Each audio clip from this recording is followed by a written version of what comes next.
Olá, sejam bem-vindos ao canal mais uma vez e vamos continuar com a leitura do livro O Poder do Pensamento Positivo, capítulo 13. O influxo de novos pensamentos poderá fazer de você um novo homem. Um dos fatos mais importantes e extraordinários acerca do homem se acha expresso na seguinte declaração de William James, que foi um dos homens mais ilustrados que os Estados Unidos produziram. Ele disse: "A maior descoberta de minha geração é a de poderem as criaturas humanas modificar as atitudes do espírito. Consoante o seu modo de pensar, assim será a vida. Então, elimine todos os pensamentos velhos, gastos e fatigantes. Encha seu espírito de novos pensamentos criadores, pensamentos de fé, de amor e bondade. Com esse processo, você poderá realmente dar nova feição à sua vida." E onde encontrará esses pensamentos que modificarão sua personalidade? Conheço o dirigente de uma empresa muito modesto, mas que é do tipo de homem que jamais se dá por vencido. Não há problemas, dificuldades e oposições que o possam vencer. Enfrenta cada um dos casos com otimismo e absoluta confiança e se sai sempre bem. Parece que tem uma varinha de condão para se conduzir na vida, uma varinha que não falha. Dado esse interessante característico, esse homem sempre me despertou interesse. Eu sabia que havia uma explicação real para isso e, naturalmente, quis ouvir a sua história. Não foi fácil persuadi-lo a falar sobre si, pois era muito modesto e reservado. Um dia, porém, em que ele se mostrava mais comunicativo, contou-me o seu segredo, um segredo extraordinariamente simples. Eu tinha ido visitar sua fábrica, uma estrutura moderníssima, em grande parte provida de ar-condicionado. Uma maquinaria do último tipo e os métodos de produção proporcionam à fábrica a mais alta eficiência. As relações entre a agência e os empregados são perfeitas, tanto quanto podem ser entre criaturas humanas imperfeitas. Prevalece em toda a organização um verdadeiro espírito de boa vontade. Imagine, pois, minha surpresa quando vi sobre a sua mesa de mogno, finamente envernizada, um exemplar muito surrado da Bíblia. Era o único objeto antigo naquelas salas ultramodernas. Comentei aquela discordância aparentemente estranha. "Este livro", explicou ele, apontando para a Bíblia, "é a coisa mais moderna que existe nessa fábrica. O equipamento gasta-se com o uso e o estilo dos móveis está sempre se modificando, ao passo que esse livro continua sempre à frente de tudo e jamais envelhece."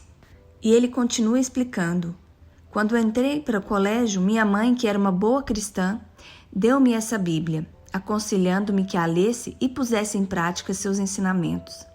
Disse-me que, se assim procedesse, teria êxito na vida. Ela era uma boa velha", ele sorriu. "Com a idade que eu tinha, parecia velha, mas na realidade não era. Para contentá-la, peguei a Bíblia, mas durante muitos anos não cogitei em lê-la. Achava que não tinha necessidade de fazê-lo. Bem, fui um tolo, um verdadeiro tolo. O fato é que minha vida veio a ficar atrapalhada. Tudo corria mal, e corria mal porque eu estava errado. Pensava e agia erradamente. Fracassava em tudo. Percebi depois que o mal advinha do meu modo de pensar completamente errado. Eu era uma criatura negativa, cheia de ressentimentos, prosa e turrão. Vivia discutindo com todo mundo. Não era, pois, de se admirar que ninguém gostasse de mim. Eu era certamente uma criatura impossível. Uma noite, mexendo nos documentos, encontrei a Bíblia que já havia sido esquecida. Ela reavivou antigas lembranças. Abri ao acaso e comecei a lê-la. Como as coisas acontecem de um modo estranho. Como tudo se torna diferente de um momento para o outro e com rapidez.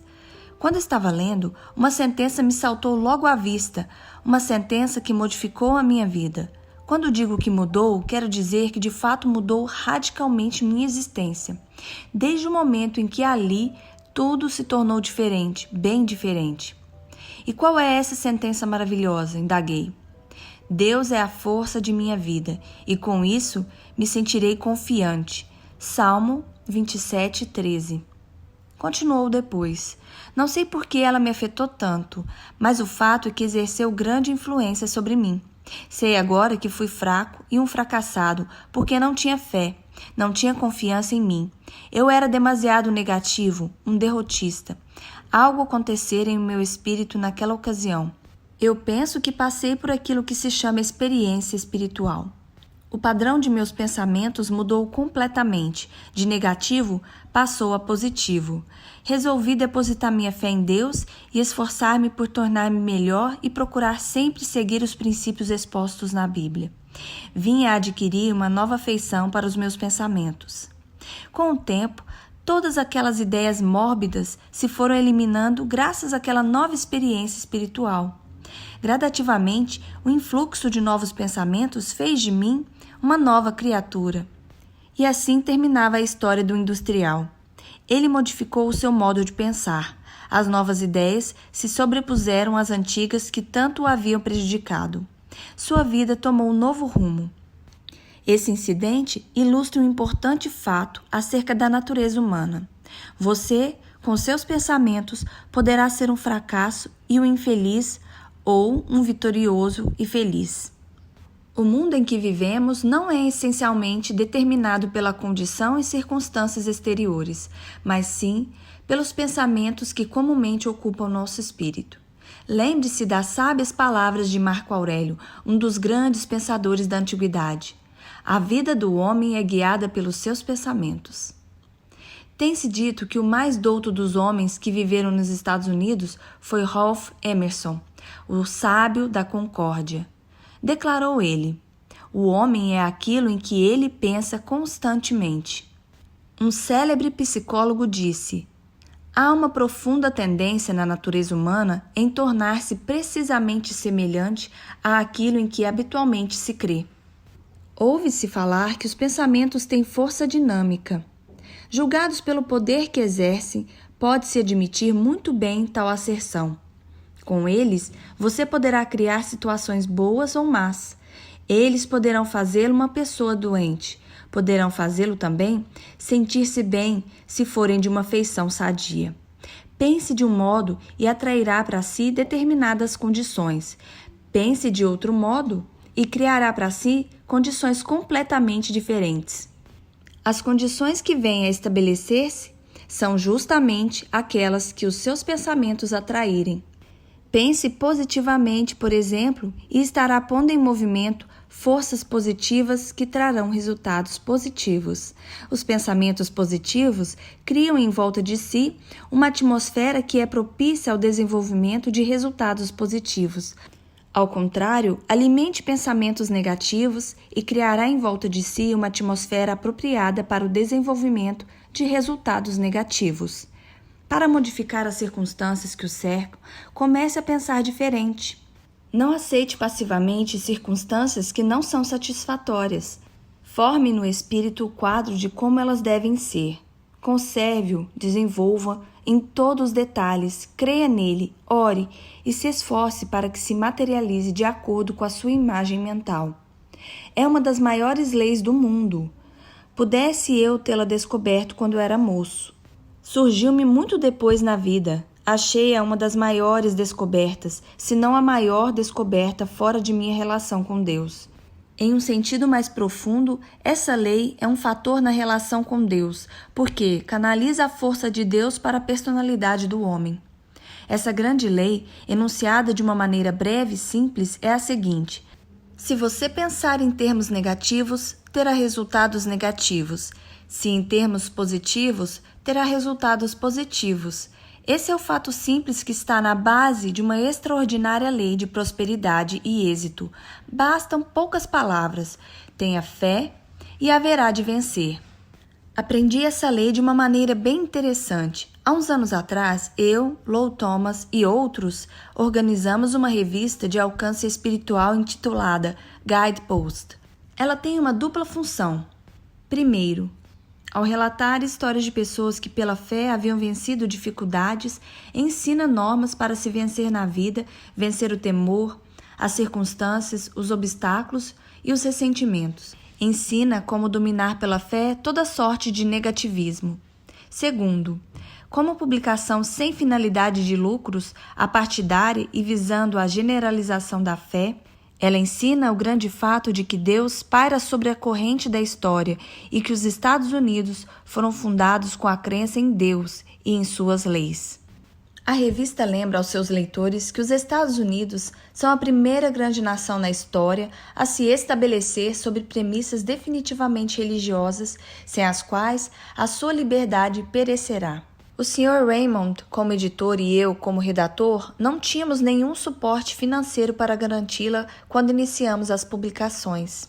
Iniciamos baseado na fé que nos animava. De fato, os primeiros escritórios da redação ficavam numa sala em cima de uma mercearia.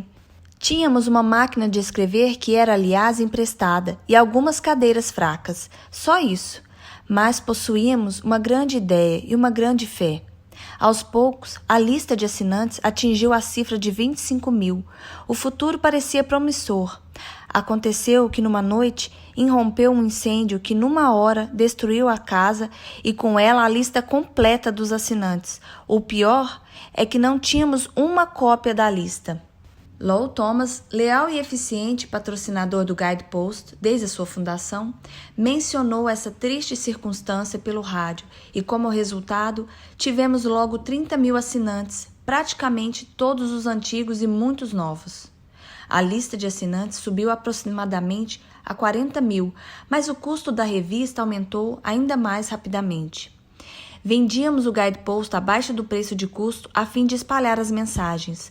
As despesas aumentaram bastante, foram além de nossas expectativas. Nos vimos com dificuldades de ordem financeira. De fato, chegou uma ocasião em que parecia impossível prosseguirmos com a revista. Foi então que convocamos uma reunião.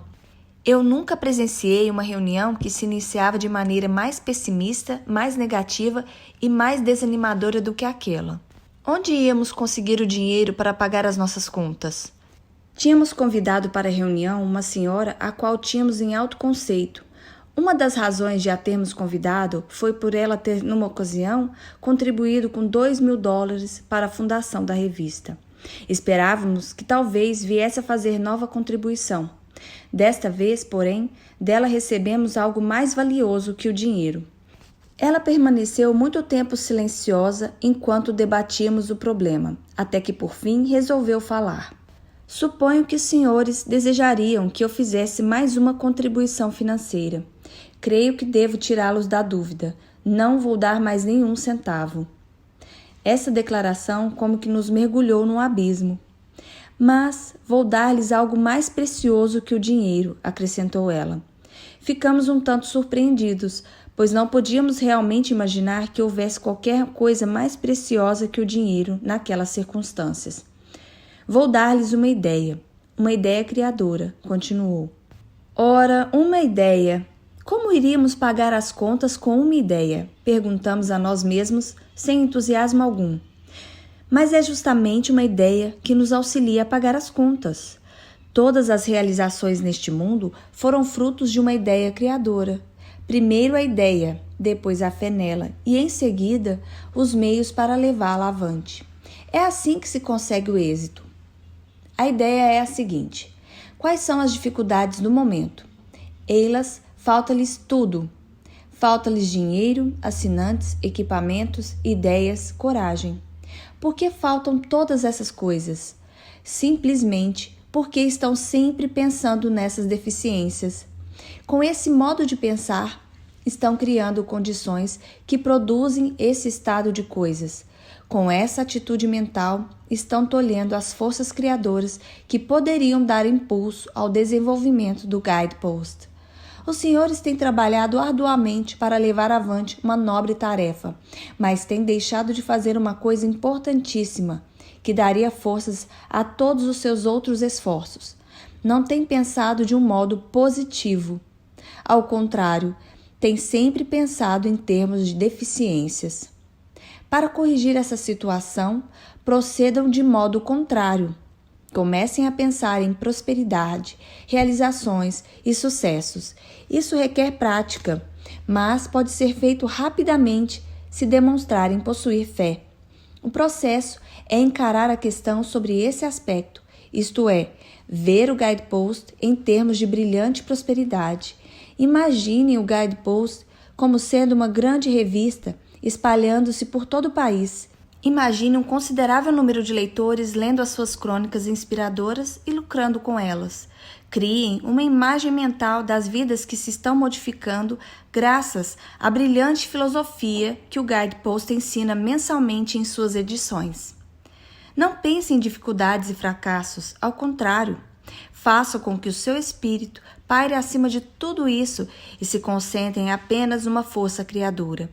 Se elevarem seus pensamentos para a área das grandes realizações, irão ver os seus problemas sob outro aspecto. Encarem-nos de cima para baixo e não de baixo para cima. Terão assim sob seus olhos um aspecto mais encorajador. Considerem sempre seus problemas de cima para baixo e jamais de baixo para cima. Permitam-me que continue ainda, solicitou ela. Quantos assinantes precisam atualmente para poder manter a revista?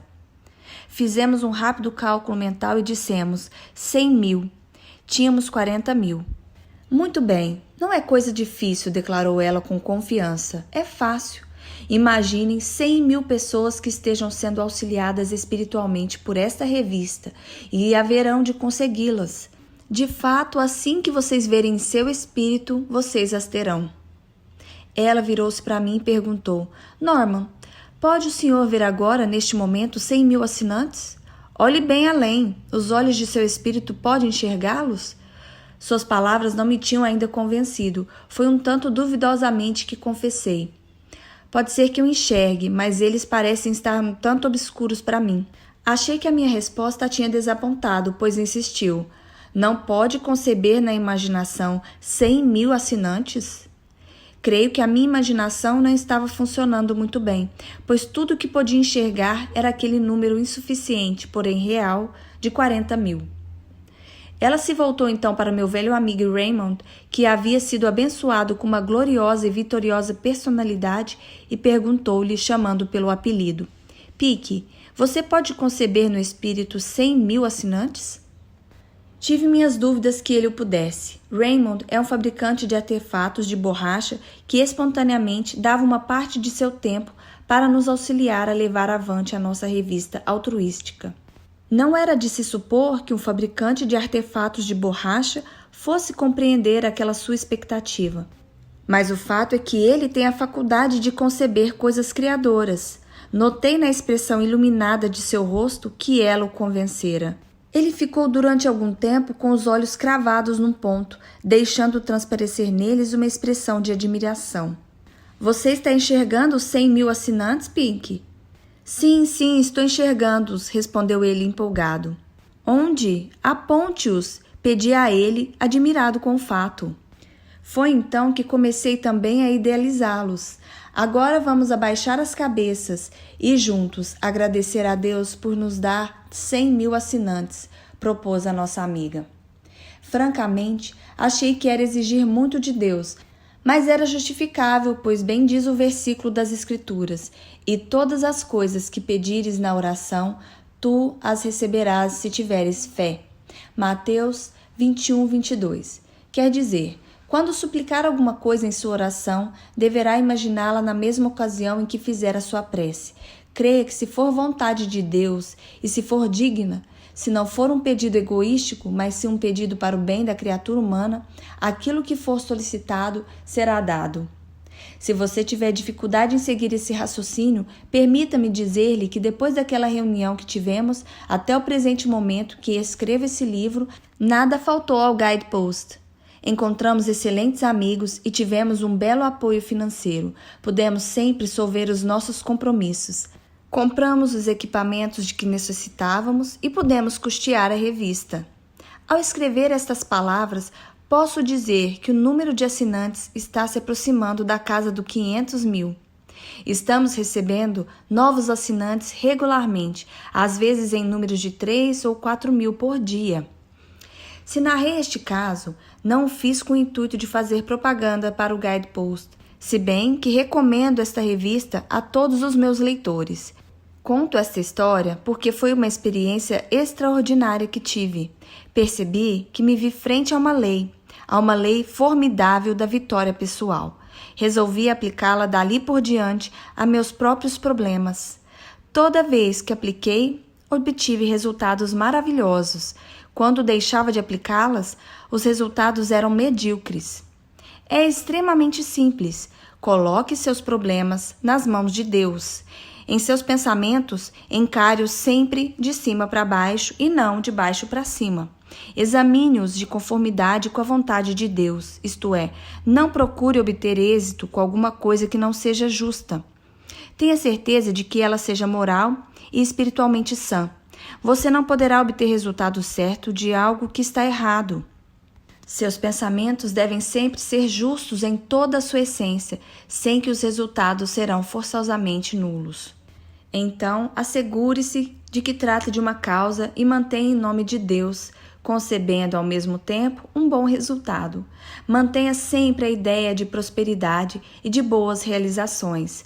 São coisas que devem ficar fixadas no espírito. Não alimente jamais ideias de fracasso. Se lhe assaltar o espírito um pensamento derrotista, repele-o com uma afirmação positiva. Afirme em voz alta que Deus está dando neste momento a chave do êxito e a oportunidade para vencer. A visão mental que você criar e mantiver firmemente no consciente se materializará se você se esforçar eficientemente. Esse processo criador poderá enunciar-se de maneira muito simples. Idealize o que deve acontecer, faça suas preces e, finalmente, materialize o seu desejo. As pessoas em todas as esferas da vida que fizerem notáveis empreendimentos conhecem o valor dessa lei em suas experiências. Henry Kaiser contou-me uma vez que estava construindo uma represa à margem de um rio e aconteceu que sobreveio uma grande tempestade. Houve uma inundação que destruiu todo o trabalho que havia feito. Toda a maquinaria ficou enterrada na lama. Depois que as águas baixaram, ele foi ver o prejuízo causado. Encontrou os trabalhadores no local, olhando macambuzos para a lama e a maquinaria que estava enterrada. Aproximou-se deles e perguntou com um sorriso: "Por que vocês estão tão tristes? Mas o senhor não está vendo o que aconteceu?" "Toda a maquinaria está coberta de lama", responderam. "Que lama?" indagou ele. "Que lama?" repetiram eles admirados. "Veja ali, é um mar de lama." E Kaiser disse: "Não estou vendo lama alguma." "Como pode o senhor afirmar uma coisa dessas?" replicaram. "Muito simples. Estou contemplando um céu azul muito límpido e não vejo lama alguma. Vejo apenas claridade do sol. Eu nunca vi uma lama que pudesse resistir aos raios do sol.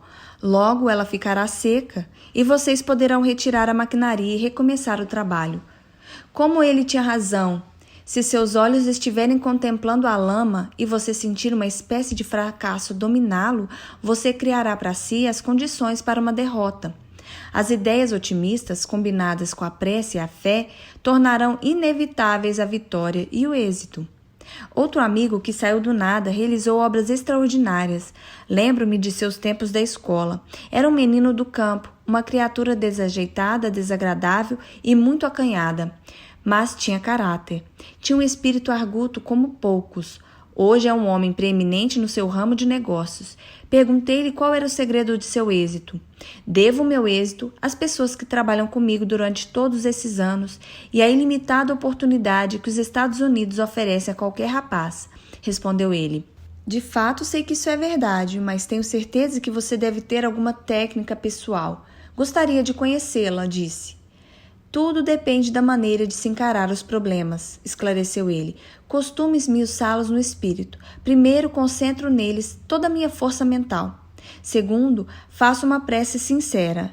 Terceiro, idealizo um quadro mental do êxito. Quarto, pergunto sempre a mim mesmo qual a coisa justa a fazer, pois nada sairá certo se a causa não for realmente justa. Quinto, entrego-me de corpo e alma à solução do problema. Mas desejo salientar um fato. Se o senhor, por exemplo, tiver pensamentos pessimistas, trate de eliminá-los imediatamente. É preciso alimentar somente pensamentos positivos e bons. Isso é primordial e básico para se poder vencer as dificuldades e atingir os objetivos." Justamente neste momento em que você lê este livro, ideias potenciais acham-se em seu espírito. Libertando-as e desenvolvendo-as, poderá resolver os seus problemas financeiros, sua situação comercial.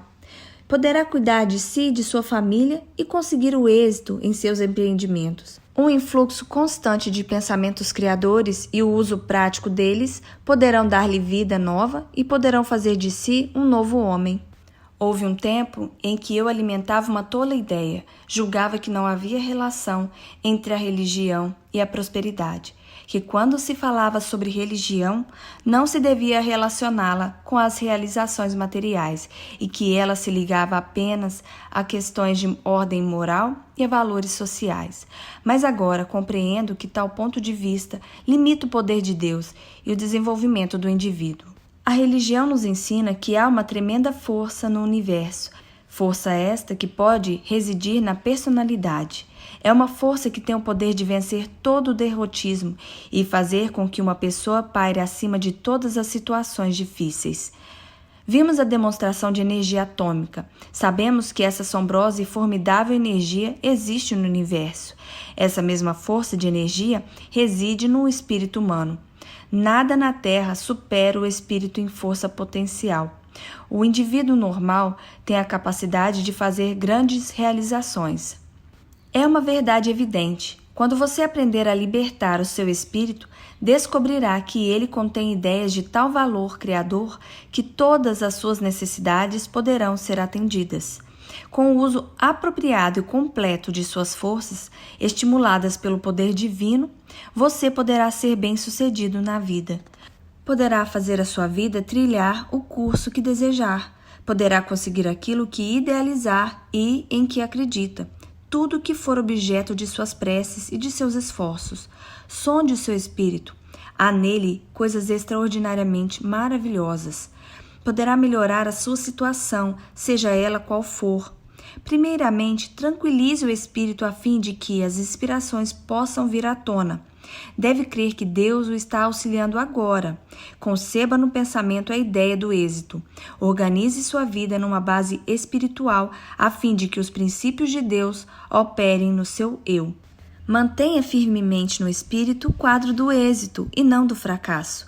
Faça isso e as ideias criadoras fluirão livremente. Essa é uma lei formidável, uma lei que pode modificar a vida de todas as pessoas, inclusive a sua. O influxo de novos pensamentos poderá modificá-lo para melhor, independentemente de todas as dificuldades que estejam agora enfrentando. Todas as dificuldades. Em última análise, a razão básica de uma pessoa não ter uma vida criadora e bem-sucedida está no fato de ela errar para consigo mesma, de pensar erroneamente. É preciso corrigir tais erros e pôr em prática pensamentos justos. Diz o Salmo 23, Ele me conduz pelo caminho da virtude. Refere-se isso tanto aos caminhos da bondade quanto aos caminhos puros do Espírito. Disse Isaías, abandone o mal o seu caminho e o homem injusto os seus pensamentos. Isaías 55:7. Com isso ele quer dizer que o homem deve evitar o mal e fazer o bem, e ao mesmo tempo deve modificar o seu modo de pensar e pensar no que é justo e verdadeiro. O grande sucesso na vida está em reduzir o número de erros e em aumentar as ideias que conduzem à verdade. O influxo de pensamentos novos, justos e sadios no espírito reflete beneficamente nas circunstâncias da vida, pois a verdade proporciona sempre uma conduta acertada e produz, portanto, resultados também acertados. Há uns anos atrás conheci um jovem que durante certo tempo foi a criatura mais fracassada que passou pela minha vida. Não obstante sua aparência agradável, fracassava em tudo, arranjava um emprego e nos primeiros tempos despertava certo entusiasmo no patrão, mas o entusiasmo era de curta duração. Não demorava muito e perdia o emprego. Isso se repetia sempre. Como empregado e como pessoa, era um fracassado. Tudo lhe corria mal. Não fazia uma coisa certa. Costumava perguntar a si mesmo qual a razão de tudo aquilo. Era um tanto convencido, prós e presunçoso. Tinha o irritante hábito de censurar todas as pessoas, menos a si mesmo. Na sua opinião, havia qualquer coisa de errado em todo o escritório ou organização que o empregasse. Culpava todo mundo pelo seu fracasso. Nunca analisava a si mesmo. Jamais lhe ocorrera que o mal estava nele mesmo. Uma noite, porém, quis conversar comigo. Como eu tinha que fazer uma viagem a uma cidade que ficava 100 milhas distantes da minha sede, onde tinha que fazer uma conferência, ofereceu-se para levar-me e trazer-me de carro. Na volta, paramos cerca de meia-noite junto a um bar à beira da estrada para comer um sanduíche e tomar uma xícara de café. Não sei o que havia no sanduíche, mas desde esse tempo comecei a ter certo respeito pelos sanduíches, pois depois que ele comeu, exclamou repentinamente: "Já sei o que é!" "O que você sabe?" perguntei admirado. "Já tenho a resposta ao problema. Agora sei a razão de todas as minhas dificuldades. Tudo corria mal porque eu é que estava errado." "Finalmente, rapaz, você ainda descobriu o mal a tempo." Observei-lhe dando-lhe uma palmadinha nas costas. "E é claro como cristal, andei sempre pensando errado e, naturalmente, o resultado não podia dar certo." Neste momento, já tínhamos saído do bar. Aproximamos do carro e foi então que lhe falei o seguinte: "Harry, você precisa ir mais além. Peça a Deus que o ilumine." Citei-lhe uma passagem da Bíblia: "Tu conhecerás a verdade e a verdade o libertará." João 8,32. Não se esqueça dessa verdade. Você haverá de libertar-se de seus fracassos. Ele se transformou em um fervoroso adepto da religião cristã. Por meio de uma fé verdadeira e completa transformação em seu modo de pensar e em seus hábitos pessoais, eliminou os pensamentos e as atitudes que tanto o haviam prejudicado, endireitou-se na vida, desenvolvendo um padrão de pensamentos justos. Depois disso, tudo começou a correr bem para ele. Damos abaixo 7 regras para modificar suas atitudes mentais, fazendo-as passar de negativas para positivas, bem como para alimentar pensamentos novos e criadores e passar a adotar os padrões da verdade. Procure segui-las sempre. Elas surtirão efeito. 1. Durante as próximas 24 horas, fale otimisticamente sobre tudo, sobre seu emprego, sobre sua saúde, sobre seu futuro. Esforce-se para fazê-lo acerca de tudo. Isso talvez lhe parecerá difícil, pois está acostumado a discorrer com pessimismo sobre tudo que o cerca. Cumpre evitar esse hábito negativo, mesmo que isso exija grande força de vontade. 2. Depois de falar positivamente durante 24 horas, continue essa prática no decorrer de uma semana. Poderá depois assumir uma atitude realista durante 1 ou 2 dias. Descobrirá que o sentido da atitude realista de uma semana atrás era, na verdade, pessimista, mas que agora é algo inteiramente diferente. É o começo da perspectiva positiva. Quando pessoas se dizem realistas, estão enganando a si mesmas. Elas, na verdade, não passam de figuras negativas. 3. Da mesma maneira que você tem necessidade de alimentar o corpo, é preciso também que alimente o espírito. A fim de tornar o seu espírito sadio, cumpre alimentá-lo com ideias construtivas e sãs. Comece, então, agora a adotar pensamentos positivos. Leia o Novo Testamento e sublinhe toda a sentença que diga respeito à fé. Assinale assim todas as passagens sobre a fé que encontrar nos 4 livros de Mateus, Marcos, Lucas e João. Anote especialmente as de Marcos 11, versículos 22, 23, 24. Eles servirão de amostras das passagens que deverá sublinhar e gravar profundamente em seu espírito. 4. Decore essas passagens. Decore uma por dia até que possa recitar de memória todas elas. Isso levará tempo. Lembre-se, porém, que você tem consumido muito mais tempo com suas atitudes negativas. São preciosos esforços e tempos para eliminar tais atitudes. 5. Faça uma lista de seus amigos para determinar qual o que pensa mais positivamente e cultive sua companhia. Não abandone os amigos de atitudes negativas. Porém, fique mais perto aos que são dotados de um ponto de vista positivo. Faça durante algum tempo até absorver o espírito deles. Depois disso, poderá voltar à companhia de seus amigos de atitudes negativas e incutir neles a nova feição de pensamentos que adquiriu, não aceitando naturalmente o seu negativismo. 6. Evite discussões. Sempre que se exprimir uma ideia negativista, contraponha a ela uma opinião positiva e otimista. 7. Faça constantemente suas orações, dando-lhe sempre a força de ação de graça na suposição de que Deus está dando coisas maravilhosas, pois se assim o julgar, certamente haverá de recebê-la.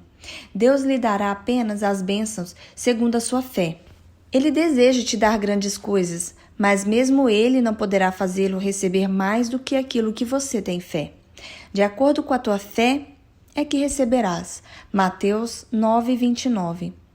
O segredo de uma vida melhor e de êxito está em repelir os pensamentos doentios. Substitua-os por novas ideias impregnadas de fé. De uma coisa poderá estar certo: o influxo de novos pensamentos fará de você novo homem e te dará nova vida. Fim do capítulo 13. Espero que vocês gostem. Muito obrigada a todos e até o próximo capítulo.